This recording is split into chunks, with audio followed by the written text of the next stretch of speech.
मैं परमेश्वर का धन्यवाद देता हूँ। प्रभु ने एक बार फिर हम प्रत्येक को इकट्ठा होने का एक मौका दिया। आइए हम प्रार्थना कर हम शुरू करते हैं। हमारे स्वर्गीय पिता प्रभु जी, हम आपको धन्यवाद देते हैं। पिता, आपके चरणों में आने के लिए आपने मौका दिया। प्रभु जी, विनती प्रार्थना करते हैं पिता, जब आपका वचन हम सीखने के लिए जा रहे हैं प्रभु, समझने के लिए प्रभु आप सहायता करें। हम एक एक की सहायता करें। आपकी अगुवाई, आपका नियंत्रण हम चाहते हैं। सारा आदर महिमा केवल हम आपको देते हैं। प्रार्थना प्रभु यीशु मसीह के नाम से मांगते हैं, आमीन। यहाँ पर हम लोग परमेश्वर के वचन में उपदेश के विषय में हम लोग सीख रहे थे। उपदेश में पवित्र शास्त्र में हमने कई बातों को हमने देखा। वहीं पे उसी के आगे जब हम देखते हैं परमेश्वर का मानव जाति को प्रकाशन, कुछ उन्हीं मुख्य बातों को मैं लेते हुए जा रहा हूँ। परमेश्वर का मानव जाति को प्रकाशन। तो यदि जब हम कहते हैं परमेश्वर बात करता है, परमेश्वर ऐसा परमेश्वर है जो बोलता है, तो सवाल उठता है कि क्या बाइबल ही एकमात्र माध्यम है जिसके द्वारा परमेश्वर बात करता है? क्या और कोई तरीका नहीं है? जब हम वचन में हम पढ़ते हैं, परमेश्वर ने कुछ हद तक अपने आप को हर एक मानव जाति पर, हर एक व्यक्ति पर अपने आप को प्रकट किया। उसके दो माध्यम, पहला परमेश्वर सृष्टि के द्वारा लोगों से बात कर रहा है, दूसरा परमेश्वर विवेक के द्वारा हर व्यक्ति से बात कर रहा है। इस परमेश्वर के बात करने के माध्यम को हम बोलते हैं सामान्य प्रकाशन। सामान्य प्रकाशन या जनरल रेवलेशन, जनरल या नेचुरल रेवलेशन, जिसका रूपरेखा हम रोमी पहला अध्याय और दूसरा अध्याय में देख सकते हैं कि परमेश्वर कैसे हर एक मनुष्य से बात कर रहा है। रोमी पहला अध्याय उसका 20वां वचन मैं निकालना चाहूँगा। रोमी पहला अध्याय उसका 20वां वचन। उसके अनदेखे गुण अर्थात उसकी सनातन सामर्थ और परमेश्वरत्व जगत की सृष्टि के समय से उसके कामों के द्वारा देखने में आते हैं, यहाँ तक कि वे निरुत्तर हैं। यहाँ पे लिखा है वे निरुत्तर हैं। परमेश्वर सृष्टि के द्वारा जब लोगों से बात कर रहा है, निरुत्तर बोलने का मतलब परमेश्वर ने इतना सृष्टि के द्वारा लोगों को अपने आप को प्रकट करके दिया है कि उनके पास कोई बहाना नहीं है कि हम परमेश्वर को नहीं जानते करके, है ना। इसके ऊपर एक लेखक इस प्रकार से कहते हैं कि लोगों को ये बात समझ आनी चाहिए, लोगों को ये बात समझ आनी चाहिए, जिसने इस पूरे ब्रह्मांड को बनाया, पूरे यूनिवर्स को बनाया, है ना, इतने बड़े विशाल सृष्टि को बनाने वाला, है ना, वो कोई छोटा देवता नहीं है जिसे मैंने अपनी हाथों से बनाया हो। उस लेखक का कहना है, उन्होंने इस प्रकार से कहा कि कितने ऐसी विचारधारा है जिनमें बहुत से देवी देवताएं हैं, है ना, और उनको इस प्रकार से चित्रण उनका दिया गया है कि वो आपस में हमेशा लड़ते रहते हैं। तो उनका ये सवाल आता है कि कैसे जो आपस में हमेशा लड़ते रहते हैं, वो कैसे इस इतने विशाल, इतने बड़े सुंदर सृष्टि को वो बनाकर चला सकते हैं क्रम अनुसार, अगर वे आपस में ही लड़ते रहते हैं तो, है ना। क्योंकि जब हम सृष्टि को देखते हैं, इतना सुंदर, इतना जटिल, है ना, और इतना विशाल है कि जो भी इसके पीछे है, जिसने इसको बनाया, वो कितना महान, कितना बड़ा और कितना ताकतवर होगा, है ना। भजन संहिता 19 का 1 इसके विषय में कहता है। भजन संहिता 19 का 1,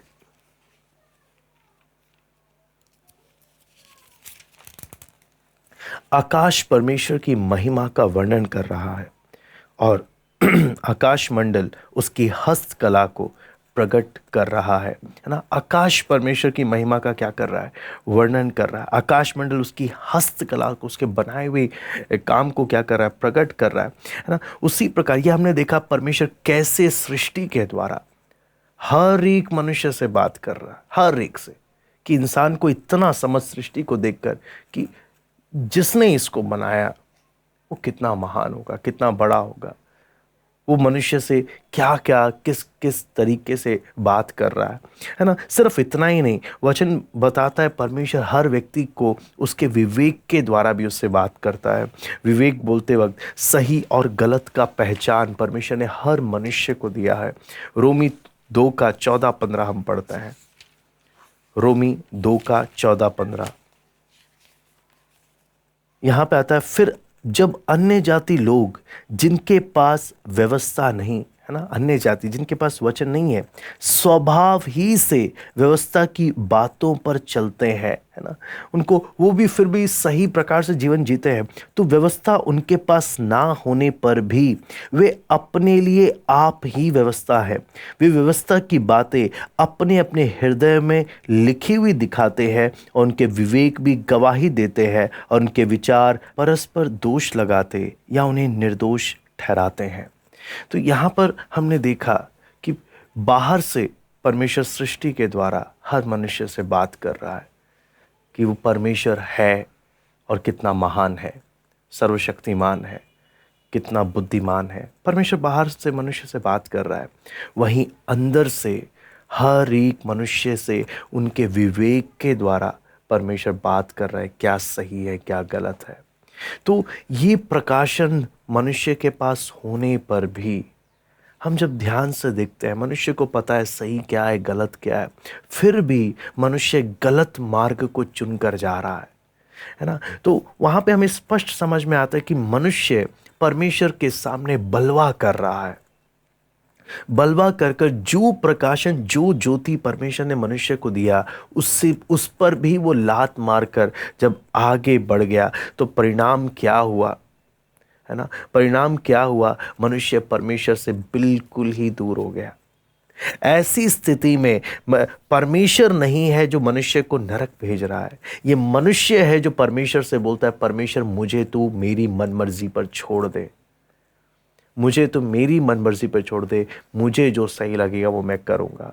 तो उसका नतीजा क्या निकल रहा है, मनुष्य खुद जब परमेश्वर दुखी होकर उनको उनके हाल में छोड़ता है, तो उसका परिणाम मनुष्य स्वयं नरक की ओर जा रहा है ना। इसलिए हम जब देखते हैं कि बाइबल की आवश्यकता क्यों पड़ी, है ना, परमेश्वर बाइबल से ही क्यों बात कर रहा है, क्या बाइबल ही एकमात्र माध्यम था? नहीं, परमेश्वर ने पहले सृष्टि के द्वारा, मनुष्य के विवेक के द्वारा परमेश्वर हर एक से बात कर रहा है, लेकिन जो सृष्टि से भी नहीं सुन रहा है, विवेक के द्वारा भी नहीं चल रहा है, ऐसे स्थिति में जब परमेश्वर ने देखा कोई और माध्यम नहीं है, सामान्य प्रकाशन अब कुछ और मदद नहीं कर सकता इस मनुष्य की, तब परमेश्वर, है ना, क्या कर रहा है, विशेष प्रकाशन प्रदान कर रहा है ना, जिसे हम परमेश्वर का वचन, पवित्र शास्त्र या बाइबल के रूप में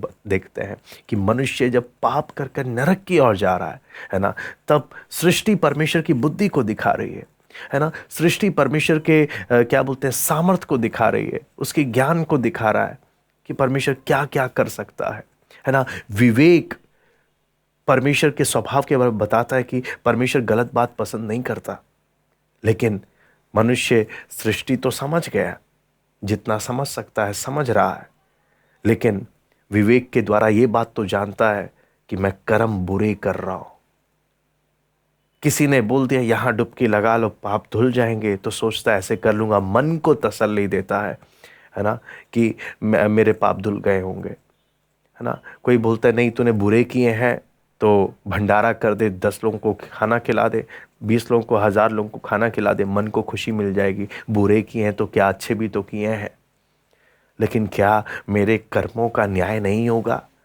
तो यहां पर आता है वचन की आवश्यकता या विशेष प्रकाशन की आवश्यकता, जहां परमेश्वर मनुष्य को अपने विशेष प्रकाशन पवित्र शास्त्र बाइबल के द्वारा बताता है कि परमेश्वर ने मनुष्य को बचाने के लिए, नरक की आग से बचाने के लिए, तुमने सृष्टि की प्रकाश को लात मारा, तुमने अपने विवेक को, अपने उल्टे कर्म कर करके, है ना, बुरे काम कर करके, पाप कर करके अपने विवेक को चुप करा दिया।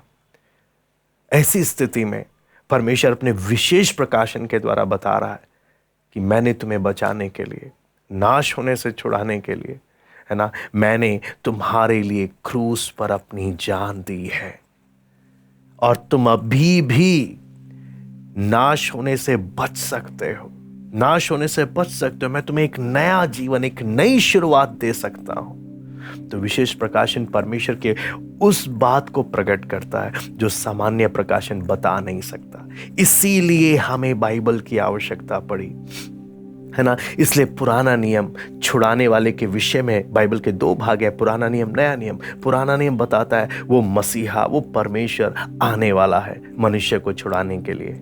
नया नियम बताता है वो आ गया है ना, और वो हमसे क्या चाहता है, हमने कैसे जीना है, वो सारी बातें इसमें हमें मिलती हैं। तो इसलिए हमने देखा परमेश्वर का मानव जाति पे प्रकाशन में दो भाग है, सामान्य प्रकाशन, विशेष प्रकाशन।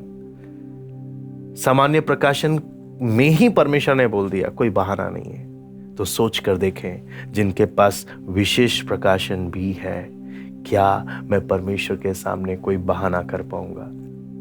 हम जो भी हैं, जो भी कहते हैं मुझे बाइबल मेरे हाथ में है, याद रखें परमेश्वर का वचन कहता है जिसके पास सृष्टि है, सृष्टि का प्रकाशन है, जिसके पास विवेक का प्रकाशन है, अगर उन्हें बहाने का मौका नहीं है तो आप और मैं कभी बहाना नहीं मार सकते।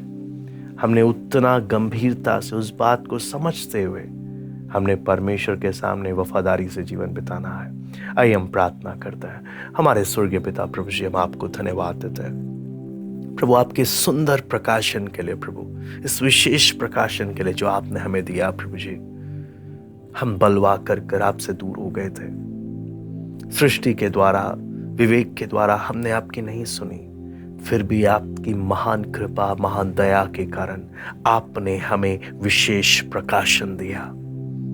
इस बहुमूल्य प्रकाशन के लिए धन्यवाद देते हैं। हम एक एक को फजल दे कि हम इसके अनुसार चलने में चौकसी करें, ना तो दाएं ना बाएं, जैसे लिखा है उसके अनुसार जीवन बिताने के लिए सहायता कर। प्रभु सब बातों को हम आपके हाथ में सौंपते हैं, सरादर महिमा केवल हम आपको देते हैं। प्रार्थना प्रभु यीशु मसीह के नाम से हम मांगते हैं।